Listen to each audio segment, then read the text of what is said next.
Hello, this is my documented learning. So I'm supposed to talk about what I want to do for my project. So my basic idea is that I want to do some kind of storytelling.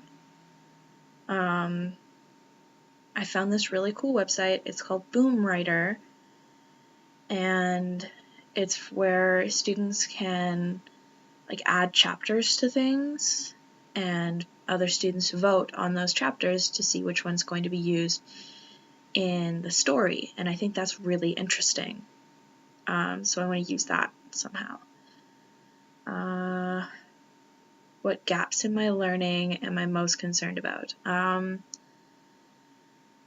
don't know too much about this website, so I'm kind of running blind because there's not really a way for me to test it, because I'm in as a teacher, so I know what it looks like for me, but I don't really know what it looks like for a student. So I might have to make a student account just to try and kind of figure out how to work it there. What do I know at this stage in the process? Well, I know that my focus is storytelling. That's where I'm where I'm at right now. I don't know how technologically invested this is going to be, so I'm hoping that it still works.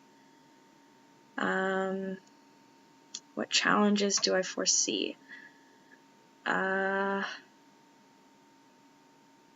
Well, I'm really good at writing lesson plans, but not so good at writing them for grades that I'm not, for classes that I'm not teaching.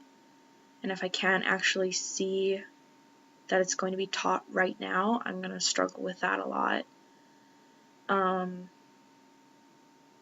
Yeah, because I'm planning this big, we're writing a book together. It's not just going to be a short story, it's going to be a full-out novel for grade 7. So we'll see how well that goes.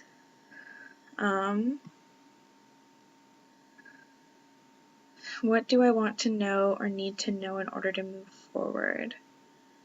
Well, all of my instructable videos are going to be about how to write a story. So I'm not teaching them how to use the website through the videos, I'm teaching them how to write a story through the videos. I'm going to use Powtoon, I think that's how you say it. So I'm going to use that to work everything together, and I hope that I can make instructables that actually work and would work in a classroom, because that's who I'm centering them to, so we will see. So this has been my video 1 of my production project. Alright, I am back, and I have finished my project, I think. I really hope so, because I worked really hard on these lesson plans and the instructable videos, so I really hope it's satisfactory. Alright, time for the questions. What was the largest challenge I encountered in this stage of the process? How did I work through it? What resources did I use? My largest challenge was figuring out how to use Powtoon.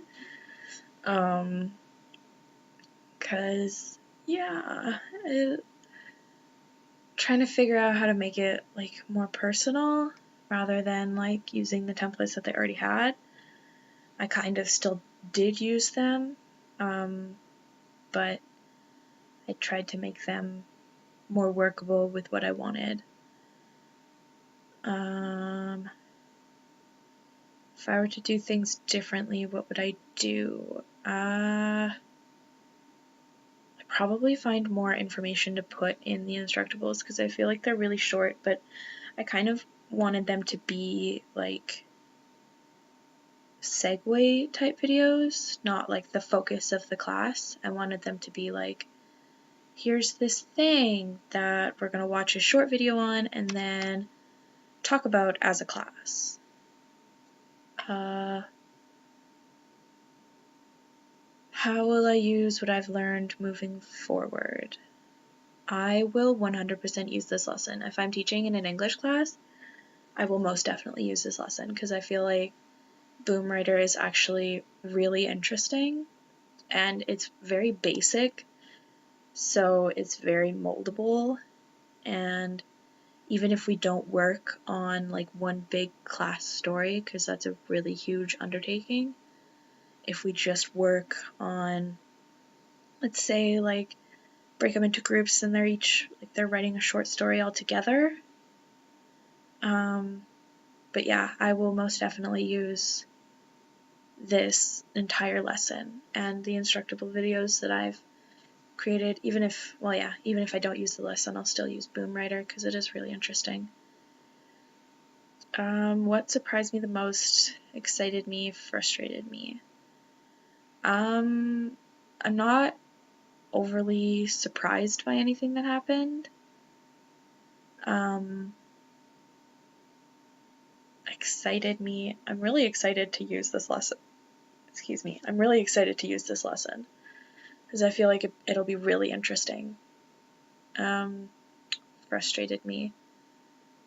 Making the Powtoon videos. That was probably my least favorite part of this entire thing. Like, I'm not a video maker, so I feel like it would work a lot better if it wasn't me that was making these, if I was taking from someone who was like better at this than I am, because there are a lot of like YouTube videos and YouTubers that are a lot better at making videos like this. Like, honestly, I wish I could have taken just instructables from like Crash Course, because he's really knowledgeable on writing and such. Are there any other questions that I need to answer? Did I get stuck anywhere? I kind of lost focus partway through making the lesson, and I kind of like lost momentum, and I kind of had to like pick it up later and retry. So yeah, it was just like loss of momentum. I think it actually happened because the device I was using to type on died, and I didn't have anything else to work on, and then I just kind of lost momentum. So every time I tried to restart, I just didn't have the gung-ho to keep going. So that was frustrating. Hey, another frustrating thing. Overall, I really enjoyed this project. It made me kind of think more technology-wise, because I'm not a very technological person when it comes to my teaching. I very much like to focus on working with the students and the more like artsy side. So having to use technology made me expand my knowledge. So yeah, I very much enjoyed this project.